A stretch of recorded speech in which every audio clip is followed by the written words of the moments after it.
Queridos, bom dia, que a graça e a paz do nosso Senhor e Salvador Jesus Cristo torne-se abundante e conforte o nosso coração nesses dias de pandemia, nesses dias de incerteza e de tanta insegurança.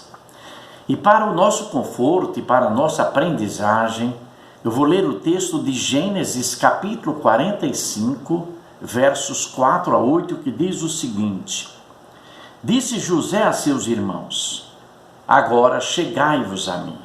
E chegaram-se. Então ele disse: Eu sou José, vosso irmão, a quem vendestes para o Egito. Agora, pois, não vos entristeçais, nem vos irriteis contra vós mesmos, por me haverdes vendido para o Egito, porque para a conservação da vida, Deus me enviou adiante de vós. Porque já houve 2 anos de fome na terra, e ainda haverá 5 anos em que não haverá lavoura e nem colheita. Deus me enviou adiante de vós para conservar vossa sucessão na terra e para vos preservar a vida por um grande livramento. Assim, não fostes vós quem me enviastes para cá, e sim Deus, que me pôs por pai de Faraó e senhor de toda a sua casa e como governador em toda a terra do Egito. Eu quero pensar sucintamente sobre o seguinte tema: a arte de transformar tragédias em bênçãos. Quando nós lemos a história de José, nós encontramos algumas contradições, alguns paradoxos, algumas incongruências, algumas incoerências na sua narrativa bíblica.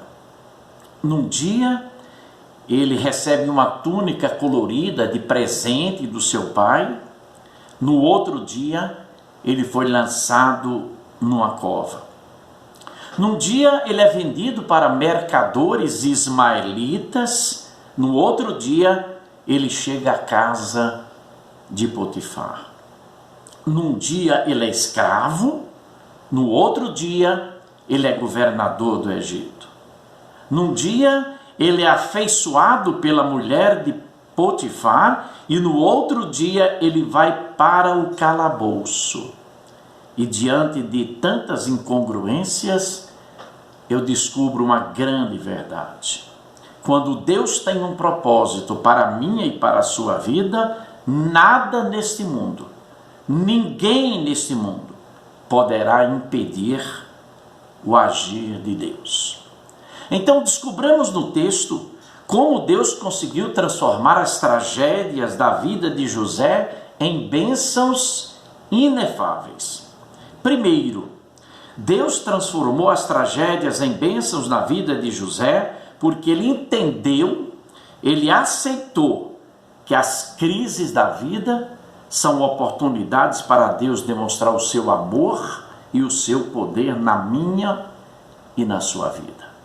Não é sem sentido que Paulo escreve aos Romanos, capítulo 5, verso 8, que Deus prova o seu amor para conosco, em que Cristo morreu por nós quando nós éramos ainda pecadores. Cuidado com a visão, cuidado com a percepção que eu e você temos do que está acontecendo em nossas vidas. O que parece uma frustração, o que parece uma decepção, o que parece um obstáculo, o que parece funesto, o que parece uma tragédia, é muitas vezes a oportunidade que Deus precisa para tornar tudo uma bênção. Foi assim com José. Diz a Bíblia que onde José estava, Deus estava com ele e tudo prosperava. Então fica uma pergunta na minha mente e no meu coração: que chance eu e você temos dado a Deus para que Ele transforme nossas crises em bênçãos? Segunda coisa, Deus transformou as tragédias em bênçãos na vida de José, porque ele esperou no Senhor. O salmista Davi, ele também aprendeu a esperar no Senhor. Esperei com paciência no Senhor. Ele se inclinou para mim e ouviu o meu clamor.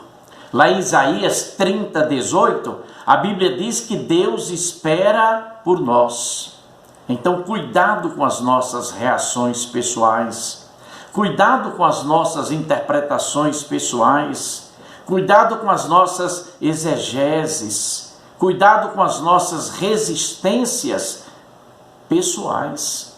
Imagine se José tivesse pensado: Deus me abandonou, Deus me esqueceu, Deus não se importa comigo. Fatalmente, ele teria perdido a bênção de Deus.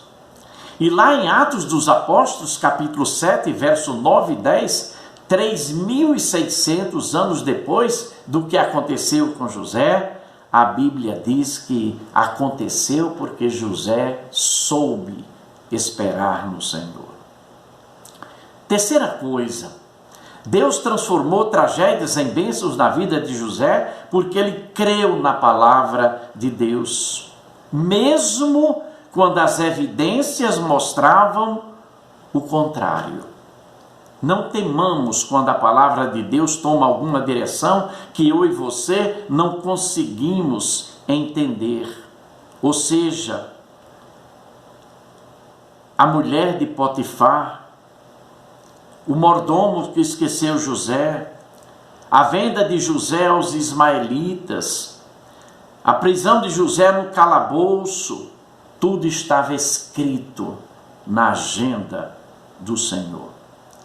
Saibamos de uma grande verdade absoluta: nada foge aos olhos do Senhor. José sabia que Deus estava vendo e, além de vendo, controlando todos os acontecimentos. É por isso que o salmista, no Salmo 24, verso 1, ele diz: do Senhor é a terra e a sua plenitude, e o mundo e aqueles que neles habitam. Quarta coisa, Deus transformou tragédias em bênçãos na vida de José, porque ele cria que nenhuma interferência humana alteraria, modificaria os propósitos de Deus sobre as nossas vidas.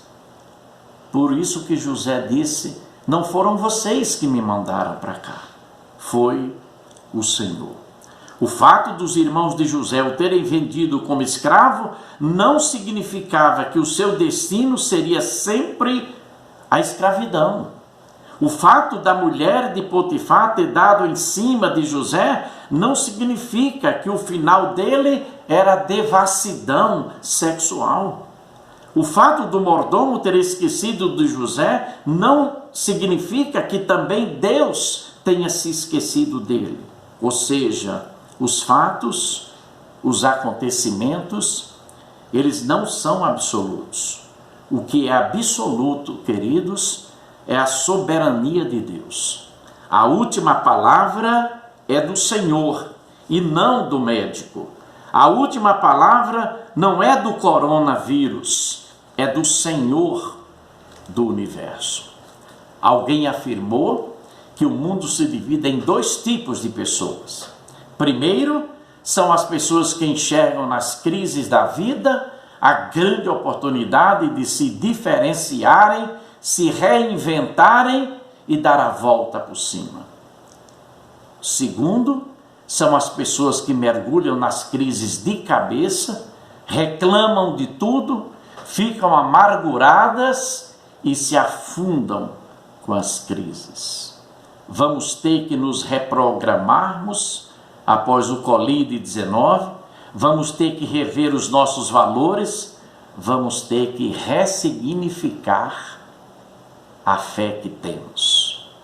Por último, Deus transformou as tragédias em bênçãos na vida de José, porque ele conhecia o Deus em quem ele cria. Paulo diz: eu sei em quem tenho crido. e estou certo que Ele é poderoso para guardar o meu depósito até o dia final. José conhecia a soberania de Deus. José já tinha experimentado a graça divina. Os sonhos de José eram os sonhos de Deus, e os sonhos de Deus eram os sonhos de José. Deus para José não era uma utopia. Deus para José não era uma ficção. Deus para José não era uma imaginação. Deus para José não era uma fantasia. Deus para José era real. Deus para José era a verdade absoluta. Deus para José é o Criador, o sustentador desse universo. Então, o que fez diferença na vida de José foi a presença de Deus em todos os seus caminhos. Onde Deus está, onde Deus se faz presente, onde Deus coloca a sua mão, onde Deus manifesta a sua glória, não há derrotas, não há fracassos, porque Deus transforma tragédias em bênçãos. Não desistamos. Creiamos no Senhor, que é sustentador de todas as coisas, e muito em breve estaremos voltando para agradecer a Deus e continuar glorificando o seu santo nome. Em nome de Jesus, amém.